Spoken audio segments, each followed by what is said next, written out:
Bonjour, alors nous sommes aujourd'hui jeudi 28 avril 2022, donc après ces fameuses élections présidentielles, je viens vous retrouver en commençant par remercier toutes les personnes qui ont été adorables en manifestant du soutien et de la reconnaissance aux résultats que j'avais en effet prévu depuis le mois de février, et donc à tous les gens qui ont rejoint ma chaîne depuis lors.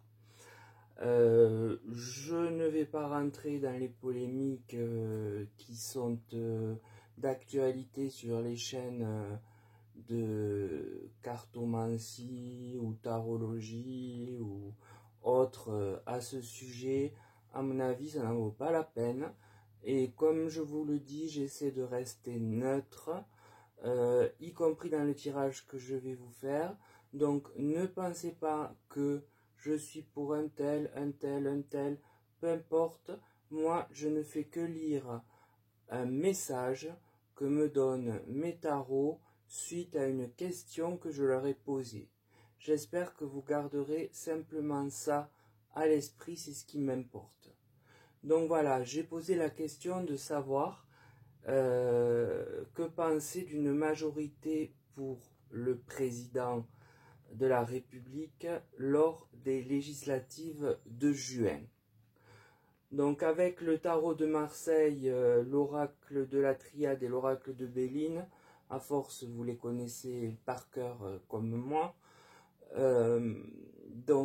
j'ai obtenu un résultat qui s'est confirmé parce que j'ai tiré, pour ne pas vous mentir, une autre série de cartes, mais qui me donnait des éléments plutôt sur sa vie personnelle, sur la vie personnelle du président. Et moi, par déontologie, je ne rentre pas là-dedans. Il y en a assez qui font des trucs de ce genre, et je trouve en fait cela assez sale.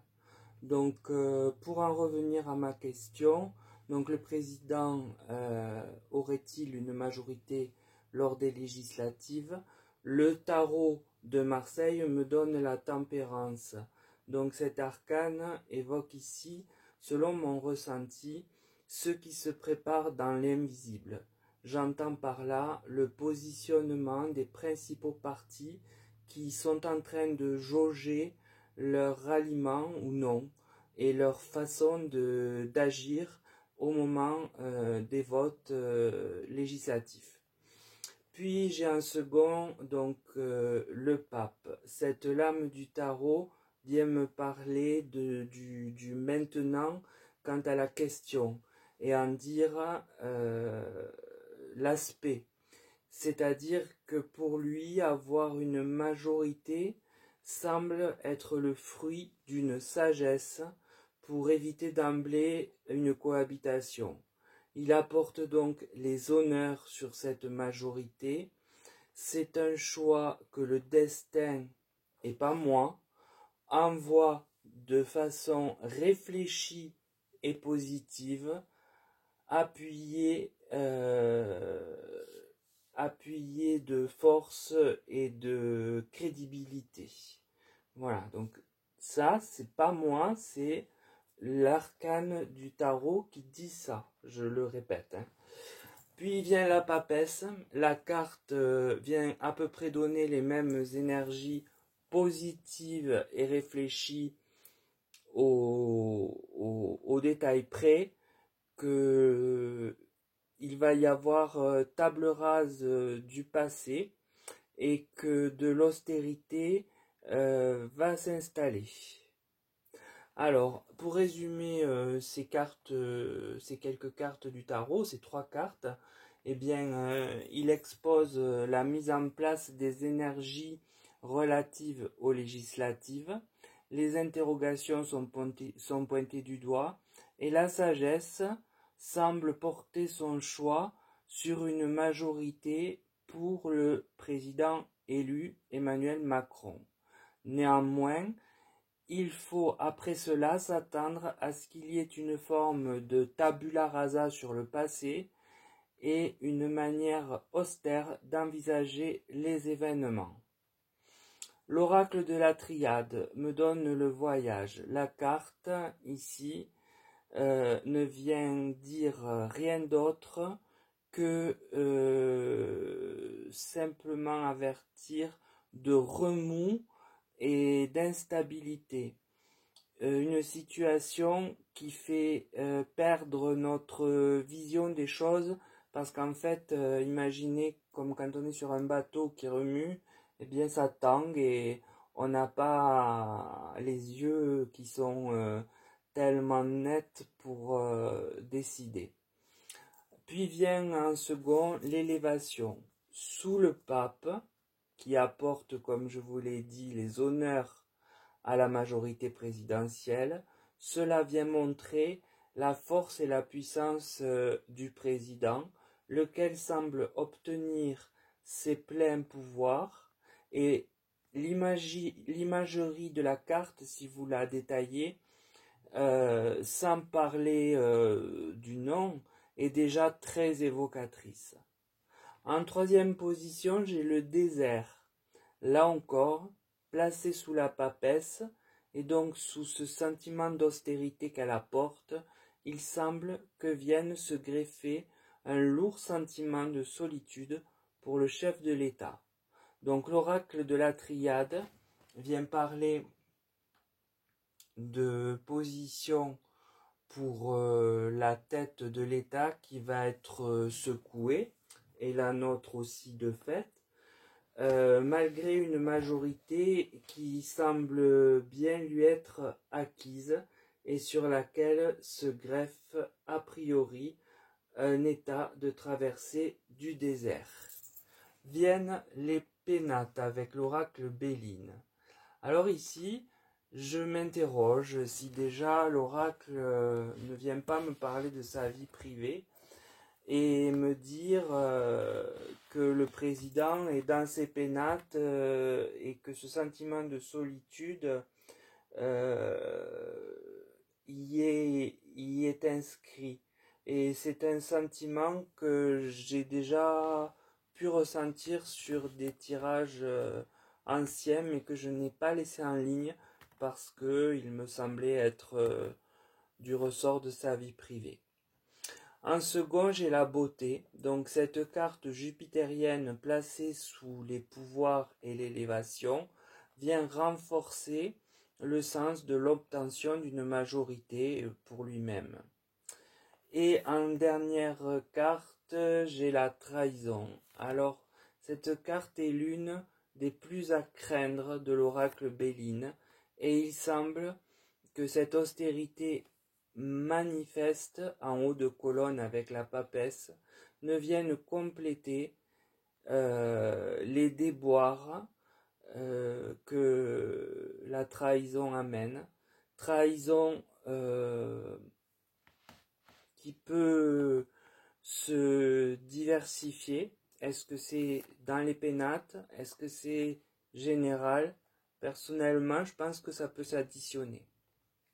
Donc pour conclure ce tirage, on voit que pour le moment, eh bien, tout est en préparation de l'autre côté, dans l'invisible, comme je vous dis souvent, et que a priori, eh bien, avec l'arcane du pape, de l'élévation et de la beauté sur le présent même de la question, il semble bien qu'Emmanuel Macron obtienne une majorité lors des législatives.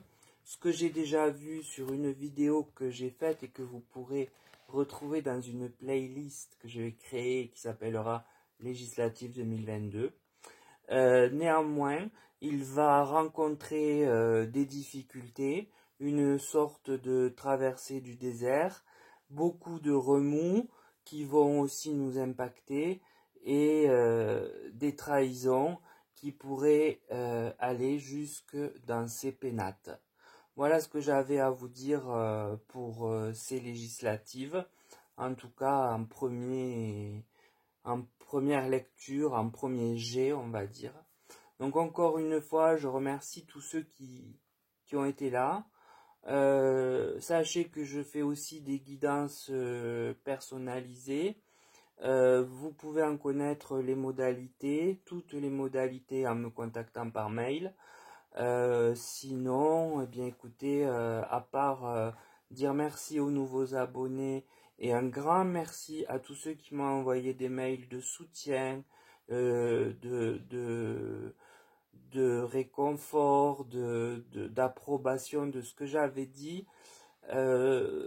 Bon, pour pas faire de jaloux, je cite pas de nom, mais j'ai vraiment un socle adorable et que je remercie là, ils se reconnaîtront, j'en suis sûr, et je les embrasse chaleureusement parce qu'ils ne m'ont jamais lâché. Voilà. Donc merci beaucoup. À très bientôt pour une autre vidéo peut-être plus précise sur ce sujet ou sur un sujet que vous me demanderez de traiter, puisque je suis tout à fait ouvert à ça, même au contraire, c'est quelque chose qui me semble assez important. Et d'ailleurs, c'est un nouvel abonné qui m'avait demandé de faire cette vidéo, donc je la fais pour lui et pour tout le monde. J'avais déjà fait une vidéo, comme je vous le dis, avant les élections, où je trouvais le même résultat. Je tiens à dire que non, les énergies, oui, elles bougent, certes, mais les cartes les anticipent. Donc, je ne supporte plus d'entendre que une telle ou une telle qui ont 50 000 abonnés n'ont pas trouvé les résultats parce que les énergies bougent. Non, eh bien les cartes, elles anticipent le mouvement des énergies. Sinon, alors, ça veut dire que vous allez consulter quelqu'un pour un sujet bien précis et que le lendemain, eh bien, il va se passer la chose inverse et qu'elle va vous dire oui, mais pendant la nuit, les énergies ont bougé. Non, écoutez, il faut arrêter de prendre les auditeurs pour des gens stupides. Moi, je crois que j'ai au contraire affaire à des gens très intelligents pour la majorité, grande majorité. Et donc, je pense que vous comprendrez ce que je veux dire par là. Il faut arrêter. Quand on se trompe, mais on ne va pas chercher des excuses aussi bidons que ça, qui dévalorisent la personne en elle-même, hein, mais aussi tout le panel que nous sommes ici sur YouTube à faire des tirages. Voilà, je vous remercie. Et ça aura été juste ma petite mise au point. Voilà. À très bientôt donc et passez une belle journée.